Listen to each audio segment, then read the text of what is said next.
About the same with me today. That's what you come up with. No. I eat. What you eat? I eat sandwich. Primitive shit like that. All right. Anyway, 1:30 in the afternoon. So good afternoon, boss here. Nothing has really changed. There have been different mandates put out. There have been different orders put out, and everything is speculation. Everything is speculation. Nothing's concrete as far as what's changed in readmitting people back into the possibly contaminated environment that is the world right now. What that means for us over here, somebody has laid out an exquisite plan, 5 phases of what exactly they contribute to be proof positive that somehow or another we can go right back into living the life we was living. Not just a few months ago. Everything should be cool. You buy that shit, I got some land I want to sell you right here. Because I want it if you believe it. And I'll tell you that. It's on you. It's on you. I don't know. I'm like I said before, I'm erring on the side of caution because I don't see it. But today marks the first day of establishing these 5 phases of, going back to the norm. So today commences of a curfew between the hours of 6 and 6. You go back out and try to make shit seem normal. Go right ahead. Let's go. Let's get it. Obviously, you still take certain precautions. Still try to do some social distance. Still try to wear a scarf or a mask or a bag on your head. Do whatever you got to do. But you ain't going to get arrested if you go out. More or less, just you ain't going to get in trouble if you go out. You've been wanting to do it. So now you can do it and not get arrested. Pay that hefty-ass fine. So that's what they're asking, or that's what they're implementing over here in the Middle East as far as getting back into the groove of normal living. I don't know. We may test the waters. I don't know. I need another shirt. Or I need another mask or something. 2 masks maybe, because I know people, it's going to be thick. It's going to be thick like the club in your hometown out there right now. So we're going to give it a minute and see what happens. Maybe test the waters. Anyway, the news is doing what the news does. It puts out there what they want you to see, putting people in the light of how they want you to perceive them. Hey, what are you going to do? If you don't watch the news, you're uninformed. If you watch the news, you're misinformed. What are you going to do? I mean, how can you really judge everything you see as being proof positive as the fact? You can't. You can't. You got to take it with a grain of salt and whatever. If you ain't out there in it, you ain't going to know exactly what the heck is going on. With these now riots or protests, potentially peaceful, then turned in violent protest. Okay, what are you going to do? People are seeing on TV one thing, and people who are there are declaring a whole nother thing. They're saying they're going out there and peacefully protesting, and somebody is coming along and starting violent acts, and they believe that it's staged because it's from officials or it's from people from the actual government. I don't know how true it was. One, they said was a cop who came and started inciting riots by, looting. He started breaking windows, and then people joined them. I mean, because everybody's not there for the cause. Some people are opportunists, but 9 times out of 10, you're not an opportunist for some type of real gain in society. If you had any stake in society, if you're just some person that's poor, destitute, you ain't really had nothing going on in the first place, you ain't gonna not eat when somebody knocked the doggone window of a grocery store out. We gonna feed today. Today you feed. Not that I condone it or don't condone it. I'm just saying that's to be an opportunist. How could you pass that up? And why would you? Why would you? It's already going to shit. You might as well survive. But if you're walking down the street arm in arm doing your Martin Luther King thing, and somebody over there to your left and to your right is talking about more of Malcolm X approach, You probably get down with that if you, depending on how you feel about the situation you're marching about or the one you're protesting about. Because if you're angered by it, then you want to hurt back. You want to hit back. You know, you don't want to just be seen and acknowledged for being out there in protest of what happened. You want to do something, or you want something to be done, because nothing has been done so many times before. Now you want to take your chance to doing something. But then somebody's gonna feel it. Somebody's gonna get it. Somebody gonna get it. That's not gonna always be the right person. That's not always gonna be the person that should be targeted. That's just gonna be who's there or what's there. Opportunists. You know, you're not gonna get everybody to understand that. And that's a lot of the posts I read now. You know, people got their reactions are totally reactive to what has happened, but it's no longer about what the actual act was. You know, the death of a person is not what's got you angered or pissed off. You worried about a store getting broken into, or somebody getting looted, somebody getting their goods taken, or something like that, who happens to be in the neighborhood where this happened. You know, all of your police protection is guarding the person who did the killing and the murdering. So hell, you can't really go there now, can you? Or can you? But the area in which this happened, in the streets, that's where the fight's going to be. That's where the revolution's going to be. That's where it's all going to go down at. It happened in the street. It happened the way it happened in the street. So yeah, 9 times out of 10, everything going to shake loose in the streets. Get ready. And come on and get into it. I mean, if you really feel you got a point and stake, you know, what's your problem with that? You got half of the freaking state of Minnesota guarding a house with the person who's primarily, you know, the face of what happened over there with the killing of George Floyd. Take your forces out from around him and go in support of what you feel is right and wrong, because you're saying you want to apprehend the people who did the wrong, arrest the people who did the wrong, charge the people who done the wrong. Then what are you protecting him for? You worrying about the collateral damage of the city and the state? Okay, well then go out there and protect that. You won't have to call the National Guard so fast. You keep your forces in the streets to protect that, because we're not behind what he did either. Well then, why you got 80,000 cops at his door, back and front? I don't get it. My military is not going to be doing that. I'm not sending my military to go and hell no. You and your knee is going to have to answer for that, and that's just too damn bad. I put 2 cops in the front and 2 in the back, and that you got to go for broke. You know, it's going to be what it's going to be. He's not going to reach justice that's satisfactory for anybody, really, to be honest with you. So it don't matter if he go to court or not. Don't make me say nothing wrong. You know, but this is where you choose to put the focus and the strength of your police force in protection of who caused the police to have to be put in jeopardy the way they were. I don't know. So everybody who's in support of Targets, grocery stores, Jiffy stores, stores in the community, stores on the street, all that kind of stuff, I see what you're saying, but if you don't have a handle on what causes these kind of things, you can't get a handle on how it's going to be reacted to. You really just can't. Everybody's not going to now come to reason with how we're going to protest and how we're going to get people to realize how angry we are about this. Hell no, because you're not in that mind state that's been going on from day one to now, because you don't feel the pressures of another one. No, if it happened to somebody of another race, it'd be like, that's astonishing, because usually that happened to them. That don't usually happen to anybody else. That usually happens to them. Remember when Black people getting killed was like an epidemic? That's when it happened less, and now it's happening more. It's like, yeah, Black people getting killed every other week. Black people getting beat up every other week. Black people getting unjustly treated every other week. Like it was the corona. It was a version of the corona. That virus was happening by the hands of other people, by and large by policemen. Surely you remember that. I know I do. You don't if it don't affect you. Do, because I know it. Shit, I still look like me. That could have been me. Definitely people look like me.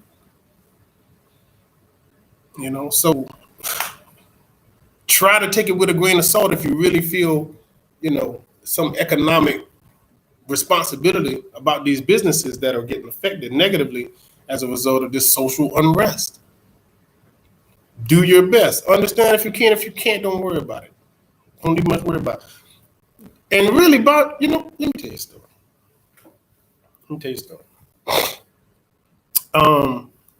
Sometimes I use movies to reference to things saying, and it's because it's written out that it plays into where I do that. This particular instance is a movie, Be Cool. Movie's called Be Cool. Vince Vaughn is in it, Cedric the Entertainer's in it. Funny movie. I like the movie. John Travolta's in the movie. Okay. In one particular scene, there's a music promoter. He's being hassled by another guy. He calls on Hitman for Hire. He tells the Hitman for Hire, look, I'm having a problem with this dude. I can't deal with the pressure he's putting on me. I need you to go and do what you do as a Hitman for Hire. And that means go hit the man that I want out of my life and out of my out of my business. Okay. The man he hires, Joe Loop is the name of the man he hired. And he said, okay, well, go. I'll take care of that. I would love to. Okay. He needs $5,000. He paying $5,000 to go and do that. The next time this man meets back with Joe Loop has killed somebody. He killed somebody. He didn't kill the man that the promoter wanted to kill. So they meet back up again. He's like, Joe, what the fuck, man? What happened? What? You killed the wrong guy. I did? Yeah. Well, I gotta go back and get the right guy. Give me $5,000 more. I ain't giving you shit. You hit the wrong guy. Why am I giving you $5,000? The words he said are what I want to focus on. Well, that's tough shit. That's the cost of doing business. Cold-blooded shit, if you ask me. I thought it was gangster as hell. Truth of the matter is, if you're not doing this yourself and you're paying somebody else to do it, you're going to incur some charges and some costs that you would really don't think are necessary. You're going to take chances that you really don't want to. You're going to incur losses that you really would not want to. But that's the cost of doing business. That's the cost of doing business. Even more so, there are plenty of instances where there are stores in neighborhoods that do not support the communities that they're in.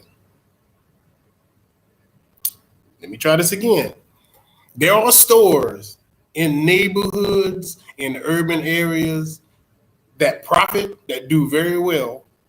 They've been brought in from other places and they profit well, but they're not in support of where they are. You might as well say kind of targeted a demographic of how the people in that area would find a lot of use for going to that store. It's one of the only stores on that block. It's one of the only stores in the area.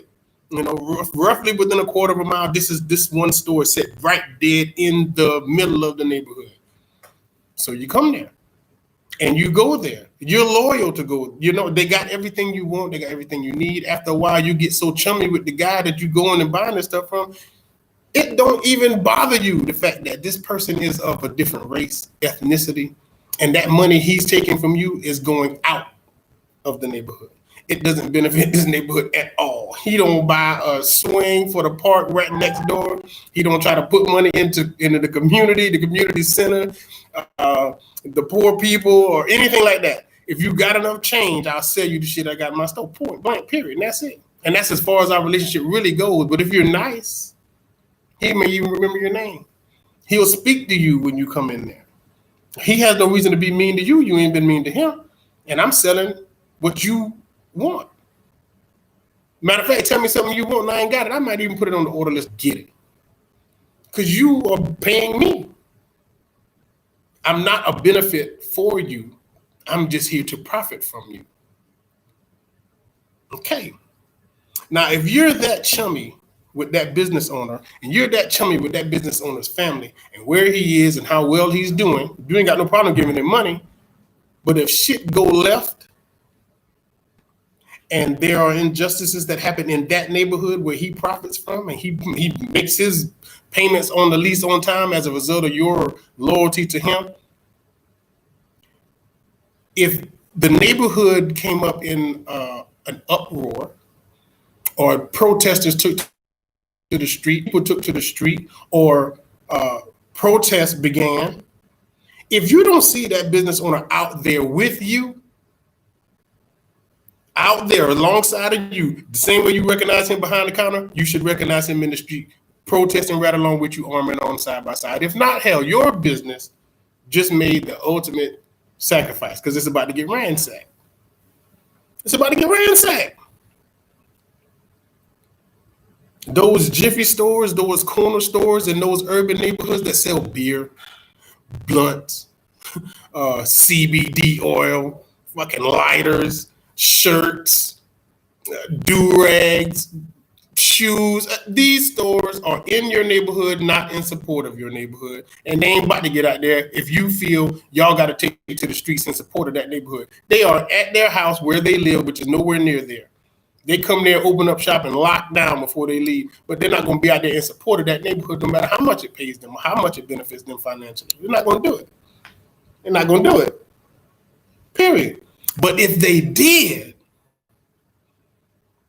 have mercy. If they did, that dude is not going to have his store ransacked. His store is not going to be jumped on and broken into, and his rap snacks ain't going to go missing. 9 times out of 10, that's what I believe. That's what I believe. Now, by and large, the corner store or the Jiffy store relationship with the black community is one of the best love-hate relationships you will find. All this shit blow over, you're going to want to go and get you a beer, and you ain't going to want to walk the extra 15 minutes, 10 minutes to go get it. That Jiffy store is an asset to you. So you probably feel, no, if he's out here marching with us, then we ain't going to tear his store to pieces. We're going to go down to City Hall. We're going to go where the people make the decision. We're going to, throw our rocks and put up our picket signs and protest over there. You see what I'm saying? I could be wrong. But when these, I don't mean to make it sound a racial thing or anything like that, but a lot of times these are Korean store owners. These are Middle Eastern store owners. These are Indian store owners. They move in and they put stores up, but primarily they have an agenda. They came to make money. They came to make money from who will buy from them. Our urban communities are demographic. They're a target. They're a target. Got all the beer you ever need and want.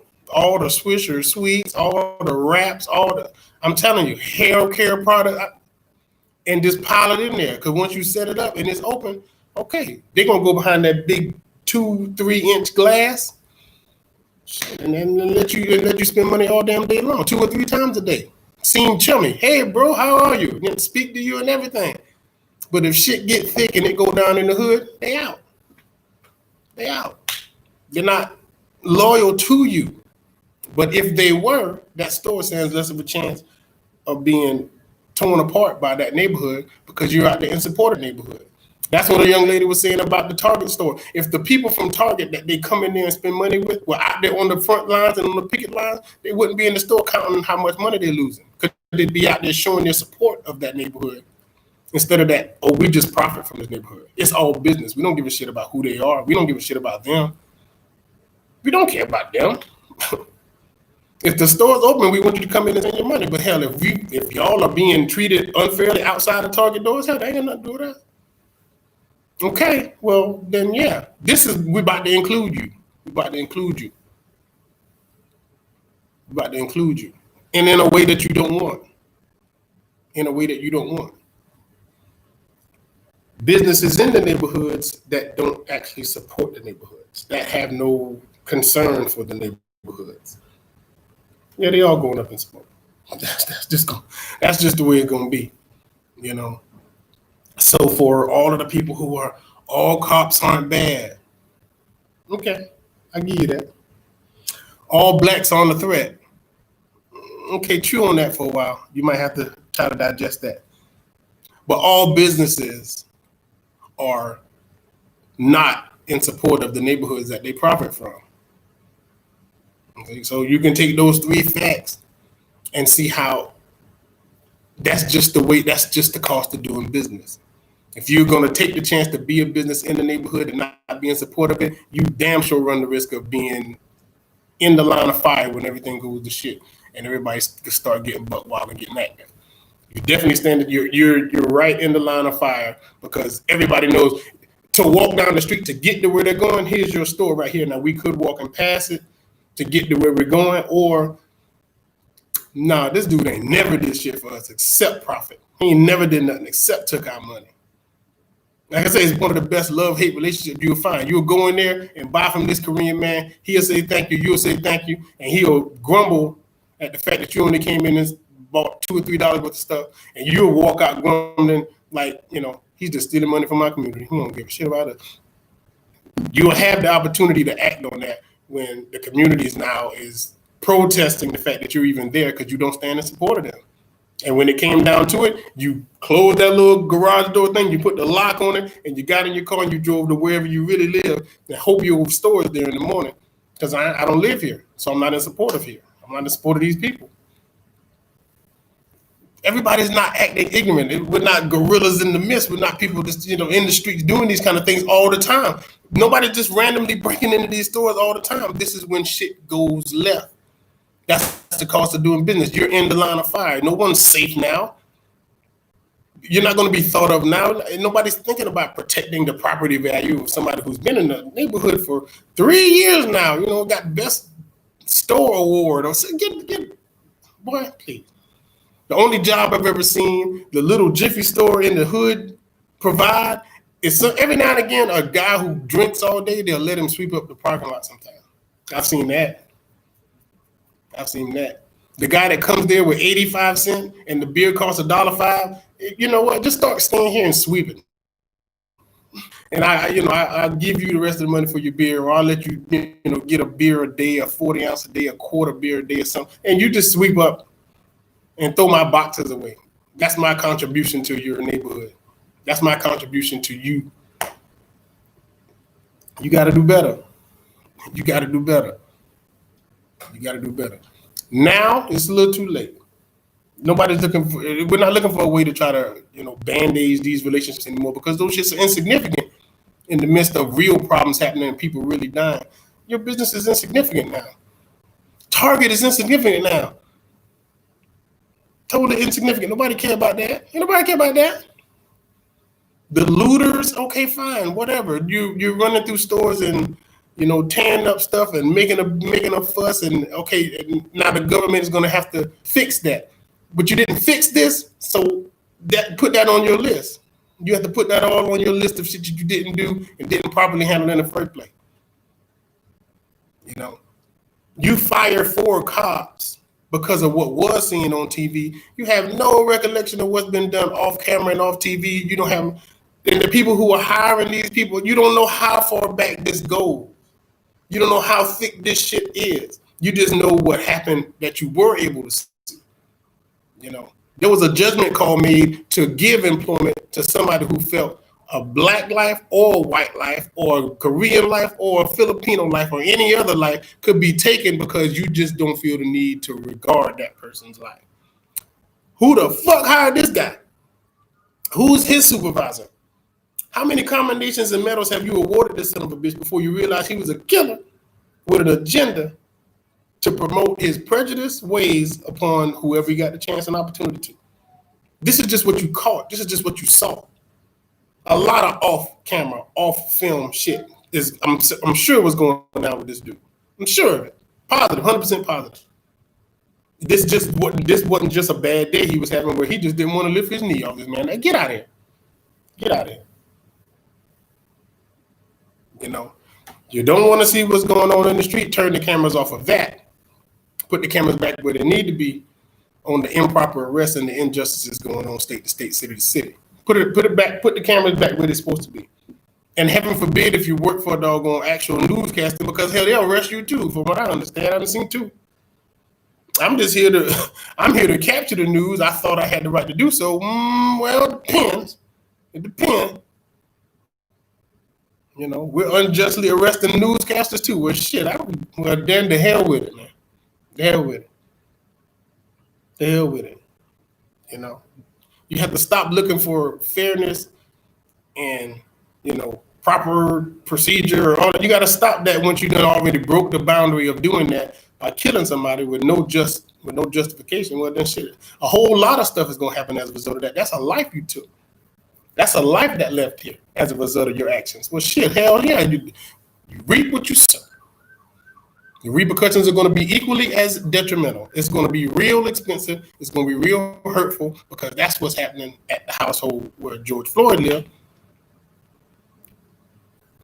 The Garner household, I'm pretty sure, is not over the loss of their son, seeing another man just like him get dealt with the same way. This is probably going to re-emerge feeling for the Trayvon Martin household. Would you imagine it? Like, this shit is still going on. My son fell as a result. We thought that would be a sacrifice enough. It is not. Body's still piling up. So it's not over. And that life didn't stop it. And the life before that didn't stop it. Mike Brown's life didn't stop it. Well, shit, okay. Your collateral damage is starting to look a lot less significant. So to even mention that now, to mention money now, is like, you know, uncovering a real ugly truth. Money? Truly? You're talking about money now? Okay. Kind of see where you're at, kind of see where you're going. The fire will not diminish as a result. Just knowing that, and letting your true feelings be known about what you think is more important than focusing on the death that happened and the life that was taken.